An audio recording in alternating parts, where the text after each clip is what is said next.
Hi, my name is Zipho Majova, and I'm a woman of substance, and I look forward to chatting to Farah.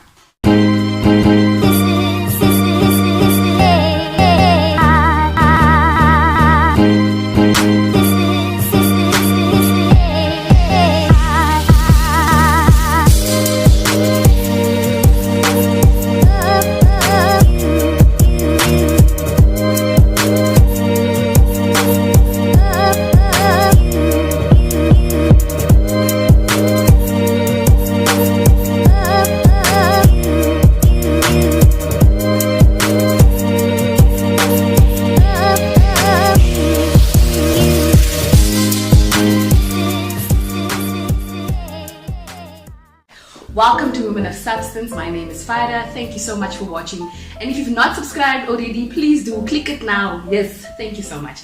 But today, of course, like any other interview, we have an awesome person on the couch. We have a UCT Public Policy Honours graduate on the couch today, a research intern at the Early Learning Resource Unit, and of course, the newly appointed co-host of the YouTube channel called Politically Aware, published by the Daily Maverick. Thank you so much for joining us, Zipho Majova. Thank you for joining us at Women of Substance. Thank you for inviting me, Farah. I've been wanting to come. Yes! I'm so excited. I'm just glad that we finally found the time to have this conversation. Yeah. But I just wanted to kind of, before we start the conversation, to just let our viewers know how we actually ended up at this conversation. I just wanted to make this point because it's important for us to realize we can connect anyway. Yes. So Zipho and I connected at the Total Shutdown March back in August, and it was a quick conversation right there. And I was like, "Hey, you're gonna come to the couch?" And she was like, "Yeah." Precisely. So that was just so. Thank you so much for that moment right there, and for agreeing at that time, but also now finally being here. So we're gonna start the show very quickly on just finding out how you're doing today, right? But instead of me asking you how you're doing today, I'm going to ask you to indicate to me how you're doing today through perhaps a sound. Oh my God! I just did it! Didn't I? I think I just did it. I think that sounds, it's like a lot is going on.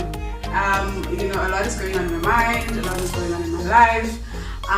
But also at the same time, it's a sound of excitement, of looking forward to what's next. It's saying, I'm stressed, it's a lot, but at the same time, it's like I'm so excited for this journey that my life, is entering. That's really exciting, and I want to get more into what this, sound is about. Okay. But let's go back. Let's go a whole few million years back. Yes. It's not that long. It's not. It's not. Let's go back. So let's talk a little bit about your childhood, right? Let's talk about who little Zipho was. If you had to kind of reflect back on just a few little characteristics that you could pick up, good or bad. Okay. How would you describe your childhood self? My childhood. So I think I mentioned before that. So initially I lived in where I was born. I was born and bred in Cape Town. Initially I lived in Khalisha. I don't remember those years because the years that I do remember is the ones when we moved to Philippi. And those years were they were great. I was a very vocal child, very bubbly. So I'm trying to draw a picture of this child. I was always plump, very loud. I used to love dancing. As a child. I'm that child where if the aunties come in, I'm dance with the aunties. I was that child. So I think no one is surprised of the woman that I've become today. No one says, "Oh, this is quite a total 360 turnaround." It's always, we always knew you'd have a bit of a personality, a bit of a character. So when I was young, I was that child. I used to love Friends, and my mom used to hit me a lot because I used to come at night. And my mom would be like, so I was that child. But I think I've toned down now that I'm older. So yeah, that was a believer now. The sound told us now. Oh God, I think I have toned down, but okay, I don't know. My mom would disagree probably.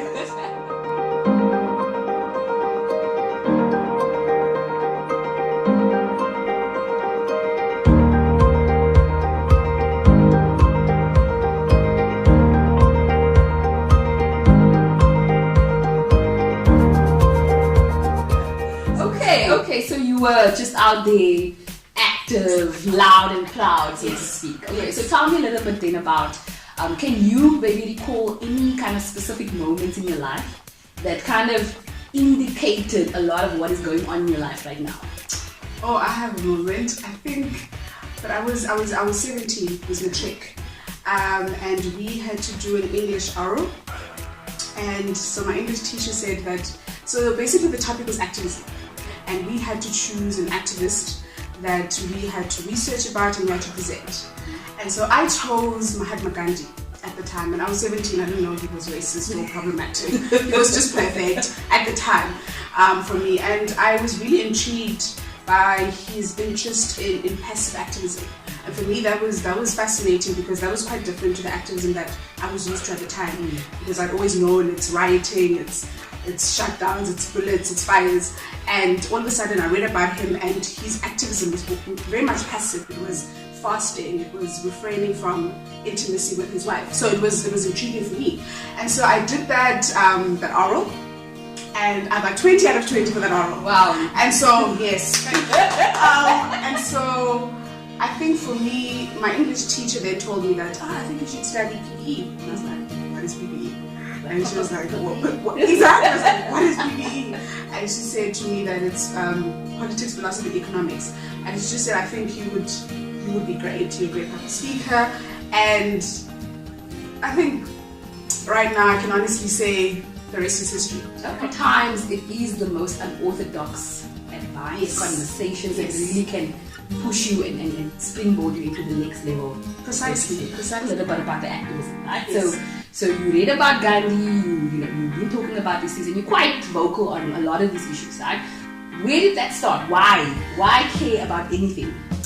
Why care about anything? I don't know. I suppose I've always been, I didn't know what it was when I was younger, but I always knew that I was very much against any form of injustice. So I don't know how to phrase it. I didn't know the word injustice at the time when I was young, but I always knew that if something is wrong, I'll be like, no, that's wrong. That's not how you speak to someone. It was actualized, I think, in varsity. And so, can you maybe recall a moment when you felt like, yes, this is my first moment of activism? When I ran for SRC. Okay. When I ran for SRC. Yes, I think that, because I think prior to that was leadership skills, it's airy-fairy. It's, I'm a leader, I'm vocal. It was very much airy-fairy. But I think that time it was actualized, because it was me speaking about issues that were relevant to me, but also at the same time were relevant to so many other people. And I think that resonated with so many people, and that's when I knew that, I'm actually passionate about activism. I'm actually passionate about saying that I'm against any form of oppression, any form of injustice. I think running for SRC at UCT was a pivotal moment in sort of actualizing my activism. And Farah, the reception that I got, I think when I checked it about 2 weeks ago, it had 9,800 shares. A nice segment now, feature that we're introducing. In fact, you are the very first person to do it. And in fact, it's going to lead up to a board where we're going to have a Hall of Fame at some point. So you're the first, you will on top. This is so exciting! I like this! So it's called #expose your talent. Okay. And simply what it means is that we'll give you 15 seconds. Okay. And you... Oh my God! Okay, yes. And you need to just, shoot out as many talent, skills, abilities that you can think of that you have. Oh wow, okay. Okay. All right. Are you ready? Ready. We're going to see how well you know how good you are. Okay. Okay. All right. Are we good? Are you ready? I'm ready. Okay, so the 15 seconds starts now. Okay. Acting, presenting, writing, singing, talking, reading, cooking. Oh my gosh, I'm a great chef. Dress sense. Oh yes. And the time.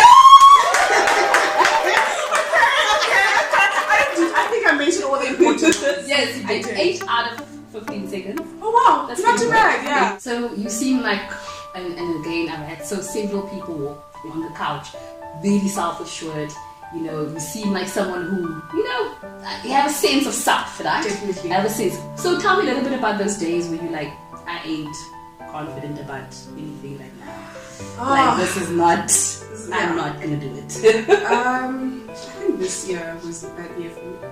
In 2018 was that year that really, that if I'm being raw about it, that really just broke me and shattered me to pieces because you mentioned that I'm a public policy graduate. So I finished my degree recently, so I'm due to graduate in December. And so during that time, I was seeking employment. I was looking for a job, and it was such a tough time in my life. And I think it was tough because my dad said to me, because I'm now talking about a conversation that I've had with my father, he said to me that when I was going through this tough time in my life, he said to me, Zipho, you've always had your life sort of, it's been one thing after another. It's been high school, you're always that child, you're the leader, you're this, you're that. And all of a sudden there was this huge interruption where my life felt like it was stagnant. And for me, I was just like, at that time, it was no more the Zipho. It was Zipho, the daughter of my father, and that was such a tough time in my life. But I'm grateful for it. I would never change it for anything. Okay. I would do it again, if I had to, which is quite weird, but I would, because I think everything happens for a reason, and I was able to actualize myself in these few months because I would have never done so many things that I've done. So I didn't tell you this, but one thing I did is I wrote an article for the Daily Maverick, and it was about unemployment, and I didn't really plan to write it, but I had this other mentor, and she was like, maybe you should document your frustrations. I was like, oh really? Oh, it sounded like a foreign concept, but I did it, and I really just did it because you asked me to do it, and because I really thought, actually I have something to say and I have nothing to do, so let me do it, and I did it. And Farah, the reception that I got, I think when I checked it about 2 weeks ago, it had 9,800 shares. Wow. Across social media. Wow. I got radio interviews from SAFM. I was flown to Joburg by access. So many things happened. And had I not gone through the experience, it would have never happened. I would have never written an article about unemployment if I had not gone through that in my life. I can confidently say I'm a writer. I write. And I would have never. And I write what I like. Yes, that was a good one. Okay, so we'll get back to the article. I want to talk a little bit about it, but let's move a little bit to. So you're saying you had to finish your degree, and now all of a sudden in the big bad world, because if you look at school kind of protects you from the world, and the same way the university, especially a space like UCT, it's quite a bubble. We don't realize that in the rest of Cape Town, in South Africa also, we don't realize. So what do you think it was that you struggled with in that transition? What was it like? What? I think it was, that's a good question. I think what I really struggled with was it was not knowing. Because I'd always been sure. I'd always had a plan. It was always step A, step B, step C.